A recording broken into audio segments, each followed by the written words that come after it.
Lord. పరీక్షలు రాస్తున్నటువంటి బిడ్డలందరూ కూడా చాలా ఆందోళనలో భయంతో నిండిపోయినటువంటి వారుగా ఉంటారు. ధైర్యమే సాహసం అని మనకి లోకంలో కూడా చెప్తుంటుంటారు. కాబట్టి ధైర్యంగా ఉండాలి, భయపడొద్దు, బాధపడొద్దు. దేవుని వాక్యం ఏం సెలవిస్తున్నదంటే, ఇక్కడ కొలసీ పత్రిక 2వ అధ్యాయం 3వ వచనం చదివినట్లయితే, బుద్ధి జ్ఞానముల సర్వ సంపదలు ఆయన యందే గుప్తములైనవి. గుప్తములైనవంటే అదేదో దాచబడినటువంటిది, మరుగైనటువంటిది, రహస్యమైనటువంటిది అని కాదు అని ఇక్కడ అర్థం. వింటున్నారా ప్రియులారా? ఇక్కడ బుద్ధి జ్ఞాన సర్వసంపదలు ఆయన గుప్తములై ఉన్నాయి అనేటువంటి మాటకి చాలామంది ఏమనుకుంటారంటే రహస్యం అని కాదు ఇక్కడ అర్థం. కానీ సంపదలు అనేటువంటి ఈ యొక్క మాటతో చేసినటువంటి ఒక పద ప్రయోగం అన్నమాట ఇది. సంపద అనేటువంటిది ఎలా ఉంటుంది చూడండి. ఒక భూమిని త్రవ్వుతున్నప్పుడు ఏమవుతుంది, ఫస్ట్ మనకి బ్లాక్ సాయిల్ అంటే నల్ల మట్టి వస్తుంది, కొంచెం లోపలికి వెళ్తే ఎర్ర మట్టి వస్తుంది, కొంచెం లోపలికి వెళ్తే ఇసుక, కొంచెం లోపలికి వెళ్తే రాయి, కొంచెం లోపలికి వెళ్తే బొగ్గు, కొంచెం లోపలికి వెళ్తే వెండి, బంగారం, వజ్రాలు, ఇలాగ లోతు పెరిగే కొలది ఏమవుతుందంటే దాని యొక్క విలువైనటువంటివన్నీ కూడా బయటపడుతూ ఉన్నాయి. అంటే ఎంత లోతులోకి వెళ్తే అంత విలువ. అలాగే దేవునితో నీకు ఉన్నటువంటి కనెక్షన్, జ్ఞానము అంటే అసలు ఆయనే జ్ఞానం అని ఉంటుంది అనమాట. జ్ఞానము ఘోషించుచున్నది అంటే దేవుడు. జ్ఞానం అంటే అర్థం ఏంటంటే దేవుడు అన్నమాట. ఇంతకీ కాబట్టి ఇక్కడ సకల జ్ఞానములు ఆయన యందే గుప్తములై ఉన్నవి, ఆయనలోనే ఉన్నాయి, ఆయన లోపలే ఉన్నాయి. హల్లెలూయా. కాబట్టి ఆయన్నే మనం కలిగి ఉన్నట్లయితే సమస్తం కూడా మనం కలిగి ఉన్నట్లే అనమాట. అలాగని చెప్పి యేసుప్రభువు నమ్ముకున్నాను ఏమీ చదవవసరం లేదు, పాస్ అయిపోతానంటే ఈ ప్రపంచం అంతా కూడా ఒక నియమాన్ని పాటిస్తూ ఉన్నది. ఈ ప్రపంచం అంతా కూడా ఒక నియమం బట్టి పనిచేస్తూ ఉన్నది. ఏమిటా నియమము అని మనం ఆలోచన చేసినట్లయితే విత్తుట కోయిట, విత్తుట కోయిట, కోతకాలము వేదకాలము. భూమి ఉన్నంత కాలము ఉంటుందని చెప్పి దేవుడు మనకు సెలవిస్తూ ఉన్నాడు. ఎంతకాలం అండి? భూమి ఉన్నంత కాలము యొక్క కోతకాలం వేదకాలం అనేటువంటిది ఉంటుందంట. దేవునికి స్తోత్రం కలుగును గాక. చాలా జాగ్రత్తగా గమనించాలి. కోతకాలము వేదకాలం భూమి అంటే ఈ విత్తుట కోయిట అనేటువంటిది. కాబట్టి ఏది విత్తుతామో అది కోసుకుంటాం. కాబట్టి నేను యేసుప్రభువుని నమ్ముకున్నాను, దేవుడిని నమ్ముకున్నాను అని చెప్పేసి ఏమీ చదవకుండా, అంటే నువ్వేమీ చదవలేనటువంటి విత్తనం వేసావు, సమయం వృధా చేసేటువంటి విత్తనం వేసావు, మరి పాస్ అనేటువంటి పంట కోసుకోగలుగుతావా? అదేంటి వాళ్ళ దేవుడు తెలియనటువంటి వాళ్ళ పాస్ అయ్యారు, నేను ఫెయిల్ అయ్యానంటే అది రాంగ్ అవుతుంది అనమాట.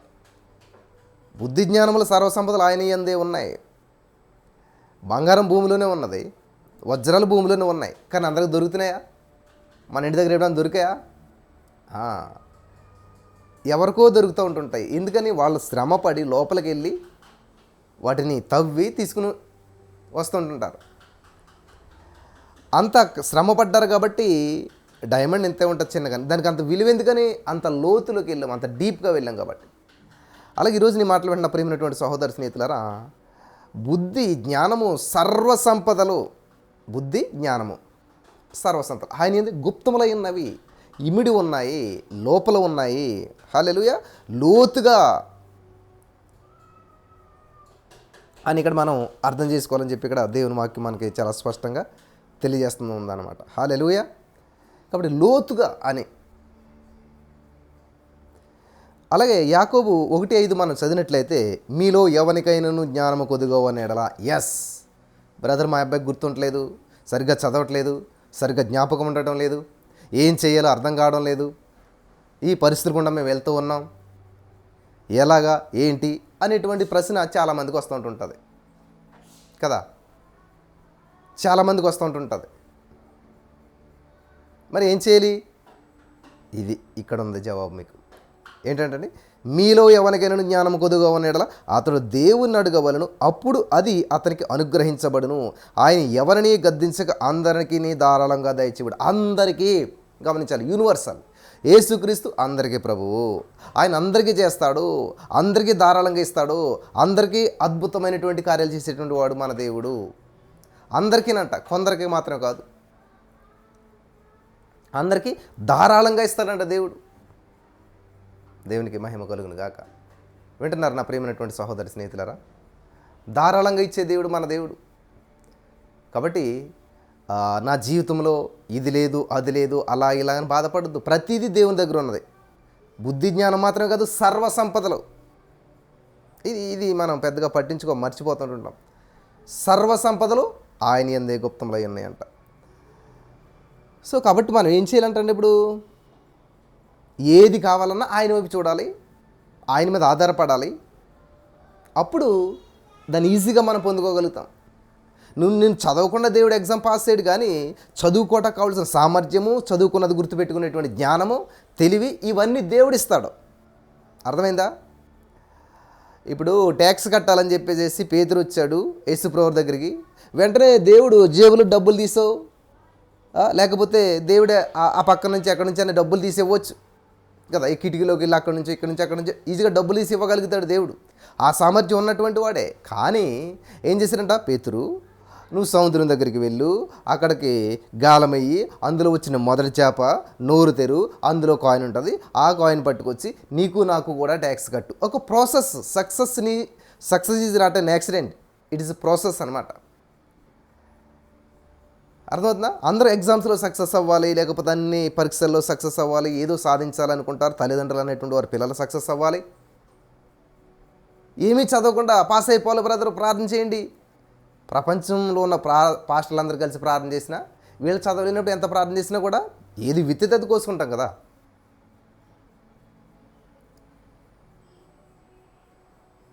ఇప్పుడు సమయాన్ని సద్వినియోగం చేసుకోవాలి. ఇప్పుడు మన సంవత్సరం పాటు టైం ఇస్తారు కదా, సంవత్సరం చదువుకోవాలి కదా, చెప్పిన పాఠం వినాలి కదా, ఇచ్చిన హోంవర్క్ చేసుకోవాలి కదా. అవేమీ చేయకుండా సంవత్సరాంతంలో వచ్చేసి టెన్షన్ పడిపోయి ఏది గుర్తుండట్లేదు, ఏది అట్లాగా అయిపోయి మనం దేవా నువ్వు సహాయం చేయి. How is it possible? నీకు చేతనైన పని నువ్వు చెయ్యి. నువ్వు చేయగలిగింది నువ్వు చెయ్యి. నువ్వు చేయలేనిది దేవుడు చేస్తాడు నీకు. నువ్వు చదువు, గుర్తుపెట్టుకోగలిగినది గుర్తుపెట్టుకో. కానీ నీకు గుర్తు లేకపోయినట్లయితే అప్పుడు దేవుడి మీద ఆధారపడు. ప్రభా ఈ విషయంలో మరి నాకు గుర్తు లేదు. దేవుడికి లెక్కలొచ్చు, దేవుడికి సైన్స్ వచ్చు, దేవుడికి బాటనీ, జువాలజీ, మ్యాథ్స్, ఫిజిక్స్ అన్నీ వచ్చు దేవుడికి. ఏ డౌట్ అయినా చేయగలిగినటువంటి క్లారిఫై చేయగలిగిన దేవుడు మనకున్నాడు. వింటున్నారా? నేను చదువుకునేటువంటి రోజుల్లో స్కూల్ ఒక్కరోజు కూడా మానలేదు. 10th క్లాస్లో ఇచ్చిన హోంవర్క్ ఆల్మోస్ట్ అక్కడే చేసుకునే స్కూల్లోనూ ఇంటికి వచ్చి చదువుకునేటువంటి వాడిని. 10th క్లాస్లోనే నేను ఎర్లీ మార్నింగ్ లేవటం అలవాటు నాకు చదువుకోవటానికి. మా ఇంట్లో పవర్ కూడా ఉండేది కాదు. కిరోసిన్ దీపం మీద 4 గంటలకు లేచి 5:30 ఆ టైం వరకు చదువుకునే వాళ్ళం. 6, 5:30 వరకు చదువుకునేటువంటి వాళ్ళం. చాలా బాగా గుర్తుండేది.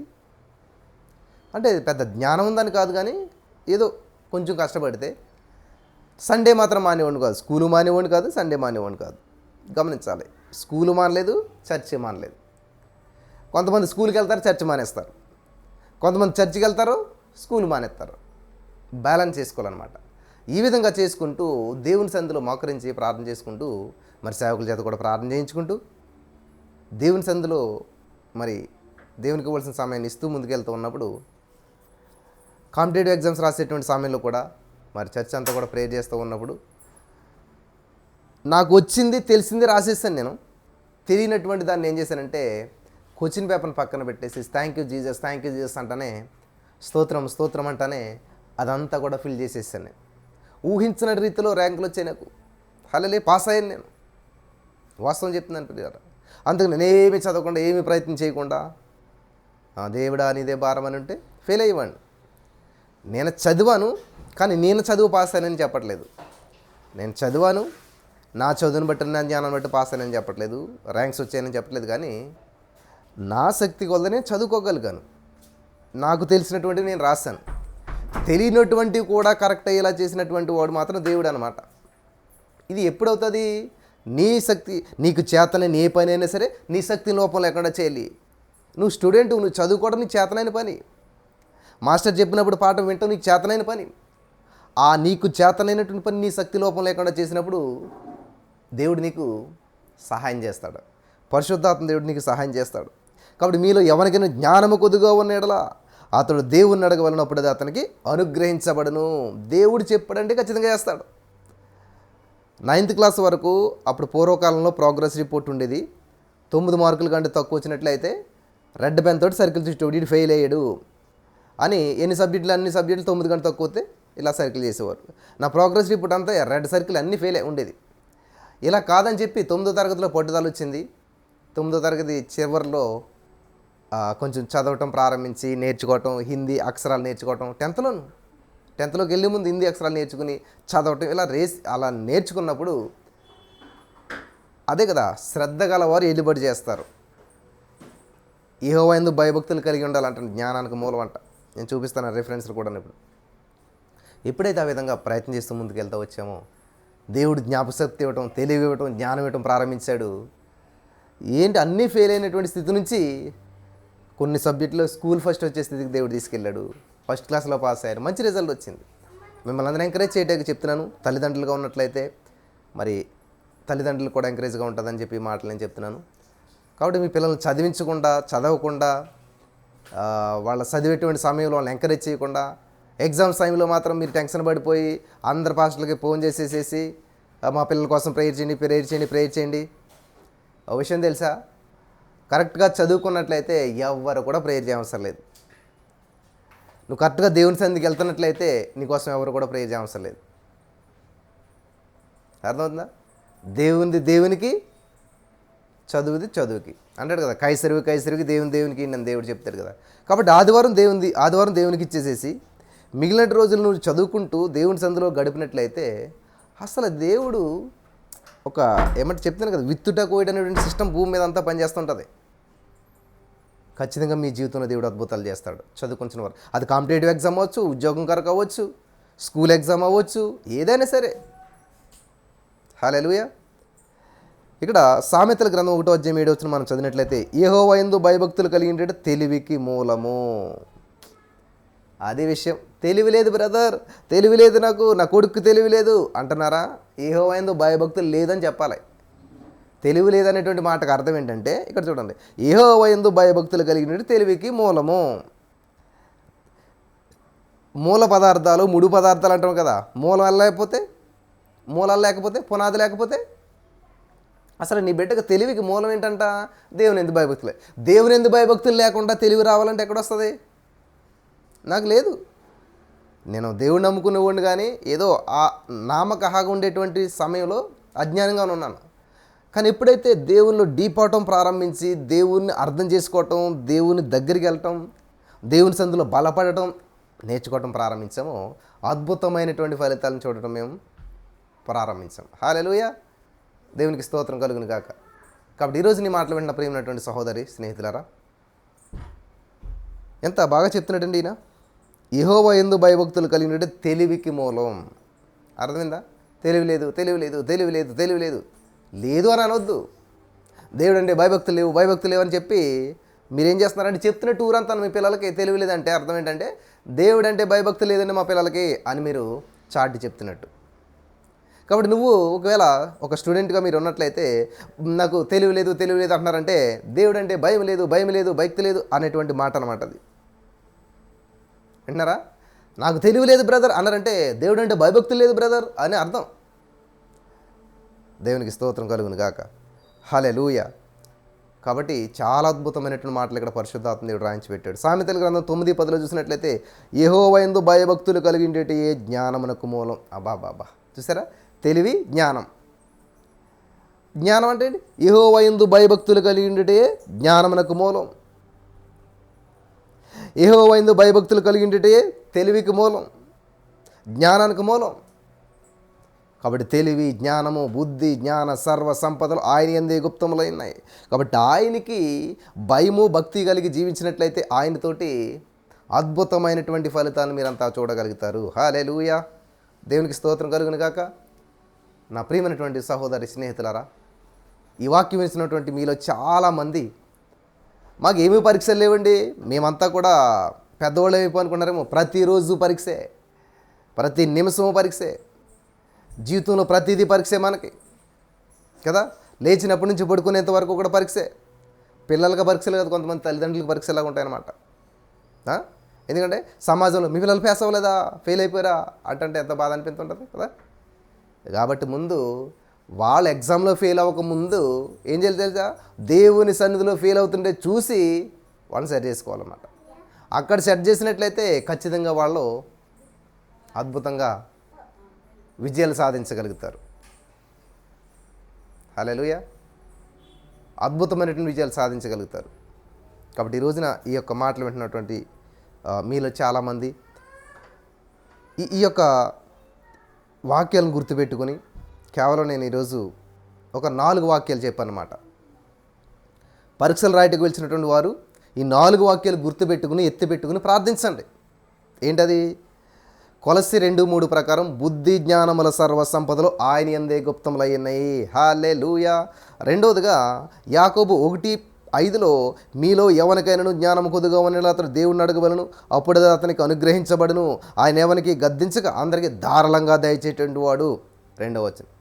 మూడవదిగా మనం చూసినట్లయితే సామెతలు 1:7లో యెహోవా యందు భయభక్తులు కలిగిన తెలివికి మూలము. 4వదిగా మనం చూసినట్లయితే సామెతలు 9:10లో యెహోవా యందు భయభక్తులు కలిగినటే జ్ఞానమునకు మూలము. చూసారా? మెయిన్ భయభక్తులు. ఇది నేర్పించాలి ముందు. భయభక్తులు, డిసిప్లిన్. ఇది లేకుండా మనం వాళ్ళు ఎంత చదివించేసి ఎన్ని చేసేసినా కానీ సంస్కారం లేని చదువు సువాసన లేని పూల వంటిది అంటారు పెద్దలు. ఇది నాకు ఒకసారి ఆలోచన వచ్చి రాసుకుంటే ఈ కొటేషన్ ఆల్రెడీ ఎవరో చెప్పారని చెప్పి తెలిసిన తర్వాత నాకు ఎప్పుడు ఎవరో చెప్పడం వినలేదు. కానీ నేను బీఎడ్ చేస్తున్నప్పుడు డిగ్రీ అయిన తర్వాత బీఎడ్కి ముందు ఒక బుక్లో నేను కొన్ని మనసులో వస్తున్నట్టు ఆలోచనలు రాసుకుంటే ఇది ఎందుకో భలే ఉన్నదని చెప్పి నా మనసుకు తట్టి నేను రాసుకున్నాను ఈ మాట. కానీ ఇది ఎవరో గొప్పవాళ్ళు పలికారని చెప్పి తర్వాత తెలిసింది. దేవునికి స్తోత్రం కలుగును గాక. సంస్కారం లేనటువంటి చదువు సువాసన లేనటువంటి పూల వంటిది. పూలు ఉన్నాయి కానీ వాసన లేకపోతే, మంచి వాసన లేకపోయినట్లయితే, అదే ఆ పువ్వులకు వాసన అనుకోండి, పువ్వులు ఎక్కడున్నాయి కూడా మనకు తెలియనవసరం లేదు. ఆ వాసన అంత దూరం వ్యాపిస్తుంది. కానీ పువ్వులు నీ ముందుగానే ఉన్నాయి, స్మెల్ లేవనుకోండి, ఉపయోగం లేదు. అవి నిజమా కాదా అనిపిస్తుంది అనమాట. కాబట్టి ఈరోజున మనం పిల్లలకి డిసిప్లిన్ నేర్పించాలి, దేవుడి యందు భయభక్తులు నేర్పించాలి. అప్పుడే మనం అద్భుతమైనటువంటి ఫలితాలు మనం చూడగలుగుతాం. దేవునికి స్తోత్రం కలుగును గాక. హల్లెలూయా. కాబట్టి ఈరోజు నా ప్రియమైనటువంటి సహోదరి స్నేహితులారా, ఈ 4 మాటలు, ఈ 4 వచనాలను ఎత్తిపట్టి మనం ప్రార్థన చేసినప్పుడు వాక్యానుసారమైనటువంటి ప్రార్థనకి ఖచ్చితంగా దేవుడు మరి దాన్ని ఫలింపజేసి విస్తరింపజేస్తాడు. మన జీవితంలో వాగ్దానంతో కూడినటువంటిది, వాగ్దానం ఎత్తిపట్టి, వాక్యాన్ని ఎత్తిపట్టి మనం పలుకుచున్నప్పుడు కలుగుతూ ఉంటుందంట. హల్లెలూయా. దేవుడు పలికితే కలిగిందంట. పలికితే కలిగింది. ఏం పలుకుతున్నాం? మా పిల్లడు చదవడండి, మా అమ్మాయి చదవదండి, వాళ్ళు సరిగ్గా జ్ఞానం లేదండి, తెలివి లేదండి. తెలుసు కదా నీకు, మళ్ళీ దాన్ని ఎందుకని ప్రచారం చేస్తూ ఉంటుంటారు? లేదు. మీ ఇంట్లో ఉప్పు లేదండి, కారం లేదండి, బియ్యం లేదండి, రైస్ లేదండి అని ఏం చేస్తారు మీరు? షాప్కి వెళ్తారు, ఏవైతే లేవో అది కొనుక్కుంటారు, తెచ్చుకుంటారు. అంతే కదా. హల్లెలూయా. అంతేనా? ఏది లేదో అది కొని తెచ్చుకుంటారు. కాబట్టి ఇక్కడ దేవుడు చెప్తాడనమాట, జ్ఞానం లేని వారులారా నా యొద్దకు రండి, రోకలు ఇచ్చి కొనుక్కోమంటుంటాడు దేవుడు. కాబట్టి ఎక్కడ అమ్ముతారు? అది దేవుని దగ్గర ఉంటుంది. కాబట్టి దేవుని దగ్గరికి రావాలా. లేదు లేదనొద్దు, ఉన్న ఆయన దగ్గరకు వచ్చి తీసుకోవాలి. అంతే కదా. మన ఇంట్లో ఏదైనా వస్తువు లేకపోతే ఏం చేస్తాం? షాపింగ్ మాల్కి ఎక్కడికి వెళ్తాం, దాన్ని తెచ్చుకుంటాం. కానీ దేవుడు ఏమన్నాడు? రోకలు లేకుండా రండి, ఏమి లేకుండా రండి, నేను ఇస్తాను, సమృద్ధికి ఇస్తాను, తన అడుగు వరకు నిశ్చయముగా ఇస్తాను, అడిగితే చాలు ఇస్తానంటున్నాడు దేవుడు. ఫ్రీ. కానీ భయభక్తులు కలిగి ఉండాలంట. కాబట్టి దేవుడు ఇవ్వడానికి సిద్ధంగా ఉన్నాడు.